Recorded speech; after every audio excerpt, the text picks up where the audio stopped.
এই মুহূর্তে আমি কথা বলছি বাংলাদেশের জনপ্রিয় একজন গেমিং কন্টেন্ট ক্রিয়েটর দিবস গেমিং এর সঙ্গে। কি অবস্থা দিবস, কেমন আছেন? এই তো আলহামদুলিল্লাহ, আপনি কেমন আছেন? আমিও মোটামুটি ভালো আছি। আপনার আসল নাম কি? আমার আসল নাম হচ্ছে দিবস মোল্লা। দিবস মোল্লা। জি, জি। আপনি এখন হয়ে গেছেন দিবস গেমিং, অর্থাৎ এই নামে আপনাকে হ্যাঁ, সবাই চিনে। দিবস গেমিং নামে আমাকে আচ্ছা চেনে। ঠিক আছে।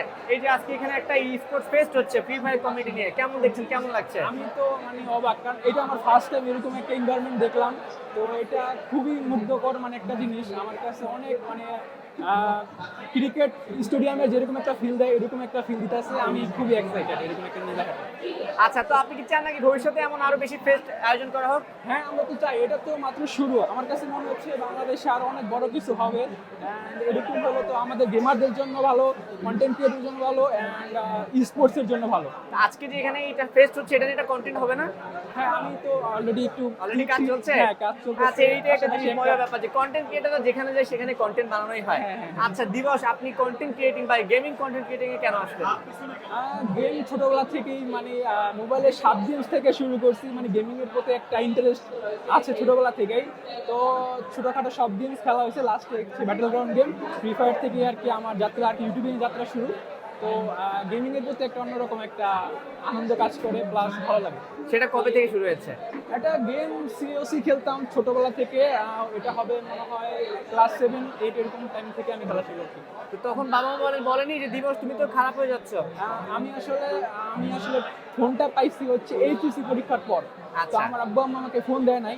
তো মনে করেন যে আমি খুব যখনই হাতে একটু ফোনটা পাইতাম, সুযোগ পাইতাম, তখন আমি খেলতে পারতাম। তো ওরকম ভাবে ফ্যামিলি থেকে একটা প্রেশার ছিল, তো ওরকম ভাবে খেলতে পারি নাই, বাট ইন্টারেস্ট ছিল যে খেলার জন্য। আচ্ছা, কিন্তু এই যে ফ্রি ফায়ার বা এই যে ই স্পোর্টস এর কিছু কিছু ব্যাপার নিয়ে, পাবজি নিয়ে তো অভিযোগ আছে, ছেলে পেলে খারাপ হয়ে যাচ্ছে, নষ্ট হয়ে যাচ্ছে, সারাদিন শুধু মোবাইল টিপে, কি বলবেন? না, এই মোবাইল টিপার বিষয়টা হচ্ছে কি ভাইয়া, আপনার আপনি তো নিজ জিনিসটা বুঝেন যে মোবাইল জিনিসটা কিন্তু শুধু গেমই খেলা না। মোবাইলে কিন্তু মানুষ ভিডিও দেখে, তারপর অন্য গেমস খেলতে পারে, কিন্তু আসলে গেমটাই কিন্তু ফ্যাক্ট না। ফ্যাক্ট হচ্ছে যে বাবা মার যে দায়িত্বটা আছে। তো যেমন আমার বাবা মার কথা বলি, আমাদের কিন্তু এসির আগে ফোনই দেয় না। তো এই জায়গা থেকে বাবা মার দায়িত্বটা আমি সবচেয়ে বড় ভূমিকা পালন করতে পারে।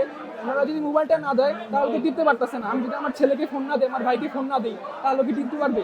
তো এখানে তো ক্রাইম হওয়ার কিছু হয় না। আর যখন মানুষ একটু বড় হয়ে যায়, তো ম্যাচুর হয়ে যায়, তখন তো আর ও নিজের ভালোটা বুঝতে পারে। তো আমার মতে বাবা মার একটু দায়িত্বশীল থাকা উচিত, যাতে পারফেক্ট টাইম মোবাইলটা দেয়। তাহলে এরকম ক্রাইম যে কথাটা বলা হইতেছে ওটা হওয়ার সম্ভাবনা থাকে না। আর ফ্রি ফায়ার বা গেমসের স্পোর্টসে তো আসলে ক্রাইম হওয়ার কিছু না। এটা অন্য একটা ক্রাইমকে ফ্রি ফায়ারের উপর চাপিয়ে দেওয়া হইতে পারে, বা স্পোর্টসের উপর চাপিয়ে দেওয়ার চেষ্টা করতে পারে। এটা হয়তো অন্য কোনো উদ্দেশ্য থাকতে পারে। বাবা মা এখন কি বলে আপনাকে? এখন যখন আমি গেমিং শুরু করি তখনও আমাকে সাপোর্ট দিবে না, এটা স্বাভাবিক। কারণ গেমিং এর এখানে তো আমাদের প্রথমে দেখাতে হবে যে এখানে কিছু একটা আছে, বা আমার কিছু একটা করতে হবে। করার পর আমি যদি দেখাইতে পারি, তারপরে সে বাবা মা সাপোর্ট করবে। বাবা মা তো ছেলেদের ভালো, সন্তানের কখনো খারাপ চাবে না, তাই না?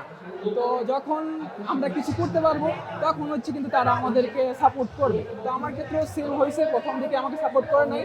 যখন দেখছে আমি এখান থেকে আমার কেরিয়ারের জন্য কিছু করতে পারতেছি, বা এখানে আমি ভালো কিছু করতেছি, তখন তারা আমাকে এখন সাপোর্ট করে, আলহামদুলিল্লাহ। বাংলাদেশে গেমিং কন্টেন্ট ক্রিয়েটর পছন্দের কারা আপনার? Mister Tripler. মিস্টার ট্রিপলার জি, জি। দেখা হয়েছে কখনো? না, দেখা হয় নাই। মাঝে তো মানুষ বলেছে আমি নাকি মিস্টার ট্রিপলার, যদি আমি হই? আপনি তো হয়েছিলেন। আমি তো হইনি, আমি না, কখনো আপনি বলিনি, কিন্তু হয়েছিলেন। মানুষ বলে আমাকে। ইন্টারভিউ দেখছি, ওই যে ভিডিও আমরা দেখছি, টোটাল হ্যাঁ। ভাইরাল ছিল। কিন্তু আমি কখনো বলি যে আমি মিস্টার ট্রিপলার, বা হ্যাঁ, হতেও কিন্তু পারে, মানুষ বানায় কনফিউশন নিছে। থাকুক, সমস্যা কি?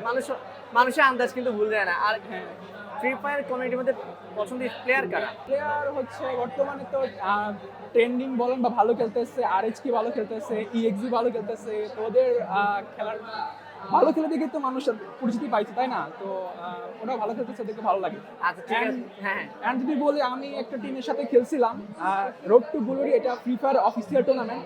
তো আমি M16 নামে একটা স্পোর্টস টিমের সাথে খেলেছিলাম। তো ওইখানে একটা প্লেয়ার ছিল, অনেক দুর্দান্ত খেলে।